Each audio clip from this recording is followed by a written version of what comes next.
If somebody was to ask me right now, excuse me, why do Muslims do such things like what took place in Manchester? My honest answer to you would be, I'm sorry, bro, I don't know. Because I'm not a violent psychopath with murderous tendencies. You'd have to ask one of those people to find out why. And people still, they continue to push the question, but why? Why would a Muslim do something like that? Like me and other Muslims are the spokespeople for this homogenous group of 1.6 billion people.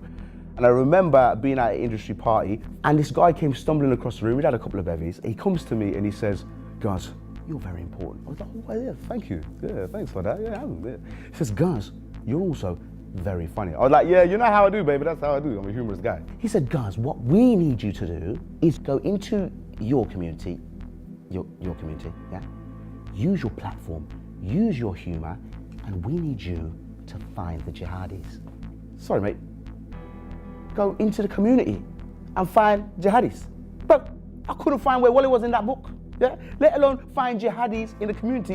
What does this guy think? There's a Muslim-only version of Where's Wally called Where's Waleed, yeah? Really sweaty dude hiding behind a bin with a backpack. Yeah, page 89. There you go, mate. Terrorism solved. I've been a Muslim a while, and I know a lot of Muslims. I cannot get them to commit to what time we're going to Nando's, yeah? Let alone commit acts of terrorism. I know big dudes out here who are very emotional at the concept of a paper cut as opposed to a suicide bombing. I do not have a clue why somebody would undertake an act like this. And this is not even me lying. Look, I'll come close to the camera. I don't know. I'm sorry. I'm just like you.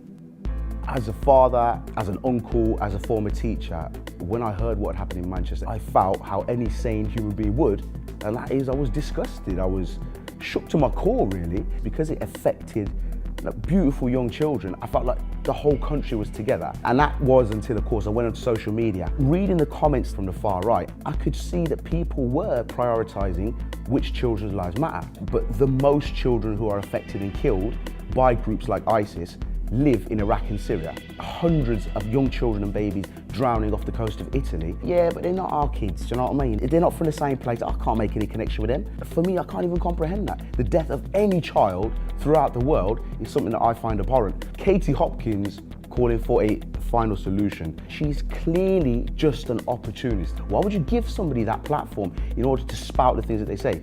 It's kind of the same way that as a Muslim, when I was sat watching the news and Anjem Chowdhury would pop up every 30 seconds, I was like, why are you giving this weirdo a basis and a platform to speak and say the things that he does? It's because this sensationalism sells. It does unfortunately appeal to minorities of people. However, I've got confidence that in Britain and the UK, we know that what they're saying is ludicrous. Politicians very seldomly want to hold their hands up and say, yeah, we are partly responsible for the rise of these groups.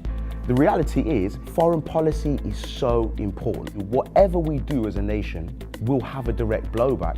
When you have huge government bodies greeting terror with purported terror, that only begets more terrorism. Jeremy Corbyn warned of this, being one of only 13 MPs to vote against military intervention in Libya. The individual who committed that heinous act, he'd only actually arrived back in the UK a few days ago from Libya, which is now one of the most unstable places on planet Earth. Is there a direct correlation between being involved in the so-called liberation of that country and this individual's actions and maybe the way he felt? I think we have to question that. There'll be people sitting there right now thinking, look at this geezer, he believes in Islam, look at his beard, he's a proper mug. If you hate everything about me, go outside your door and engage in dialogue, man. Go and speak to somebody. And out of those people that you speak to, try and see how many you actually hate and how many people actually carry way more similarities to you in your life. We have to remember that parents throughout the world grieve in the same way. Whether you're sat in Istanbul, whether you're in Iraq, whether you're in the Central African Republic, when your child is slain by an evil individual, it's important that as humanity, we understand that pain takes place for every parent, because that's a commonplace thread of emotion. The community spirit of Manchester epitomizes how you're going to get over things like this.